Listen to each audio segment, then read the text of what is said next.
예스 탑. 예스 탑. 최영대 뉴스 정면 승부. 네, 수요일 하루 잘 보내고 계십니까? YTN 뉴스 FM 뉴스 정면 승부 최영일입니다. 조금 전에 속보가 쏟아졌는데요. 어제 마지막 노래로 체념이라고 하는 노래를 틀었습니다. 자, 이 위법 국회, 약속을 어긴 국회, 질타가 있었는데요. 조금 전에 원구성 협상이 마무리가 됐습니다.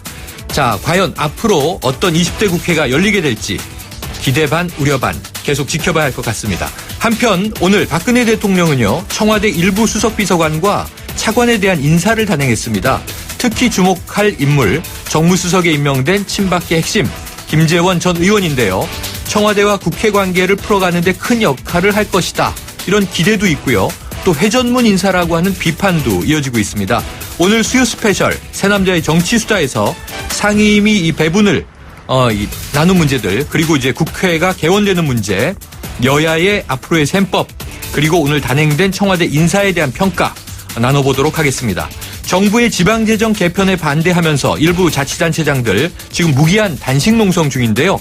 어제 화성시 인터뷰 반론 차원에서 오늘 2부에서는 정부의 입장을 들어보겠습니다. 뉴스 정면 승부 지금 시작합니다.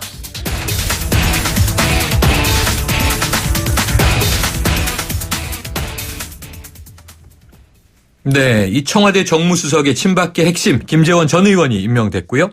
자, 새누리당은 국회의장직을 야당에 양보하겠다, 이런 뜻을 밝혔는데 하루가 채 가기 전에, 조금 전에 원구성 협상이 3당 간에 마무리가 됐습니다.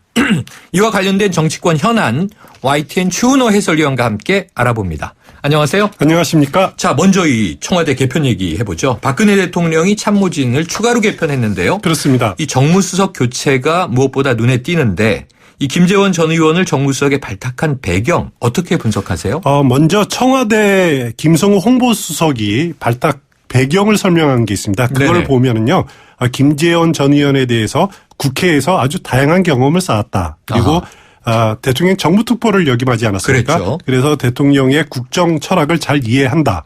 그래서 이런 의정 활동을 통해서 얻은 경험, 능력을 바탕으로 정치권의 가교 역할을 수행할 적임자다, 이렇게 발탁 네. 배경을 설명했습니다. 이 정도가 되면은 거의 극찬에 가까울 정도의 이렇게 호평을 스스로 이렇게 해냈는데요. 그러네요. 추측건데 박근혜 대통령은 김재원 정무수석 발탁을 그 총선 이후에 주거 염두에 두지 않았냐, 이런 생각이 듭니다. 네네. 현기환 전 수석 경우에는 어차피 새 국회 20대 국회가 개원하기 전에 총선 이후의 상황을 좀 마무리해야 될 그럴 임무를 더불어서 준 것 같고요. 네. 김재원 전 수석의 19대 국회의원이었지 않습니까? 임기가 5월 말까지였죠. 네네. 그 임기 끝나는 동안에 박 대통령은 또 해외 순방 중이었고, 그랬죠. 그런 점들을 감안을 해서 20대 국회가 이제 새롭게 시작하는 마당에 그 청와대와 정치권의 가교 역할을 할 수 있는 정무수석을 이제 새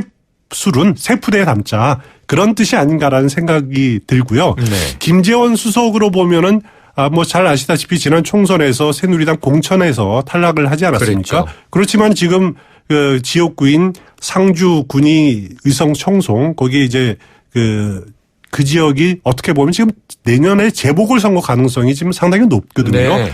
김재원 수석이 청와대에 들어온다라는 것은 내년 재보궐선거를 포기하겠다. 아하. 어떻게 보면 대통령의 임기 끝까지 가겠다라는 그런 뜻도 네. 담겨져 있다라는 생각이 됩니다. 알다시피 뭐 김재원 수석은 확실하게 친박 인사다, 이렇게 말씀을 드릴 수가 있고요. 그렇지만은 또 꽉 막힌 인사는 아니고, 네. 어떻게 보면 그동안에 대화 협상도 많이 해왔고, 그래서 야당과의 관계도 상당히 좋습니다. 그 박근혜 대통령의 그 임기 후반기가 여소야대라는 그런 막힌 전국을 뚫기에는 네. 어떻게 보면은 나름대로 좀 적임자다.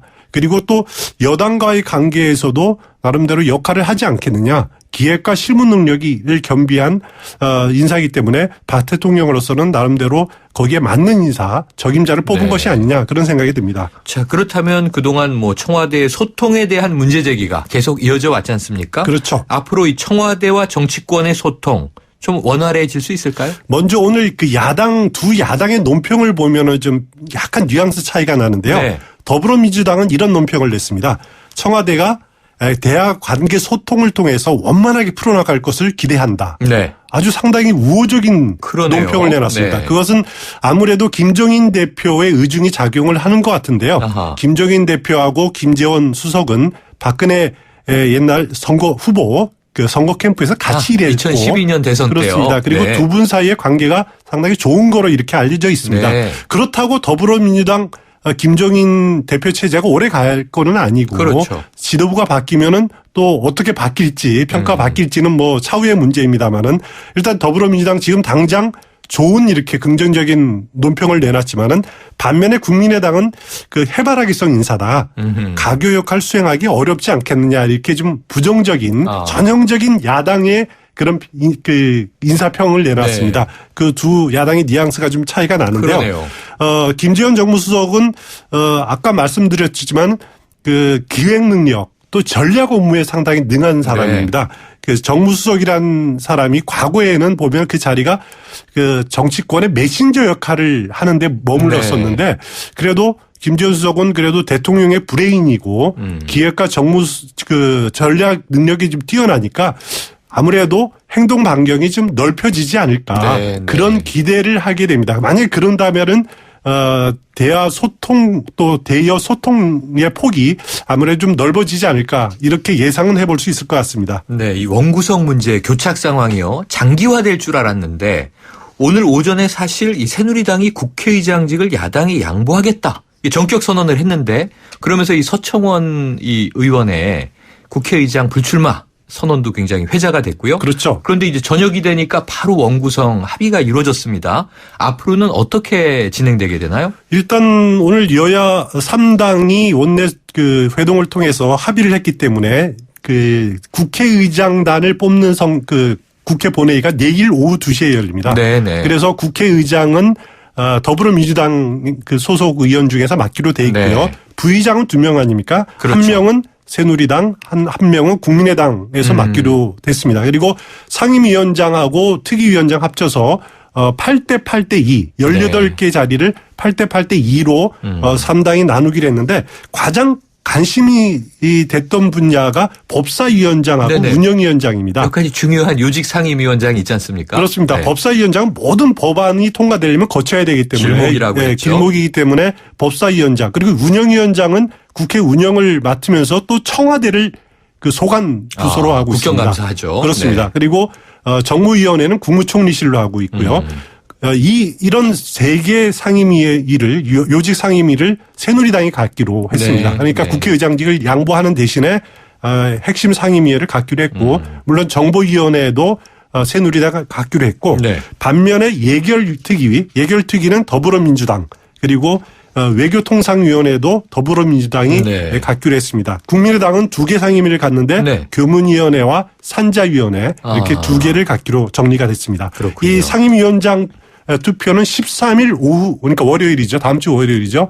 오후 2시에 열리는데 그렇게 되면은 20대 원구성이 마무리됩니다. 네. 물론 300명 의원들을 각 상임위원회에 배분하는 역할이 또 그런 일들이 남아 있지만은 네. 그러면 이제 별 문제 없이 며칠 지각국회다.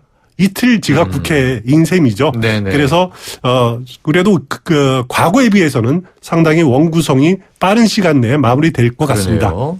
아쉬움은 남지만 약속에 안 오는 것보다는 늦어도 오는 게 낫겠죠. 그렇습니다. 네, 그렇게 된 것 같은데요. 그러면은요, 이제 내일 이 시간이 되면 대략 국회의장과 부의장들은 결정이 나오겠네요. 예, 선정이 될 겁니다. 자, 그러면은 지금 국회의장은 이제 더불어민주당이 맡게 됐는데 누가 후보로 거론되고 있나요? 지금 더불어민주당에서 국회의장 출마를 의사를 밝힌 분이 모두 5명입니다. 네. 6선인 그 문희상, 이석현, 정세균 의원이 이미 출마 의사를 밝혔고요. 네. 5선 중에서는 박병석, 원혜영 의원이 이렇게 밝혔습니다.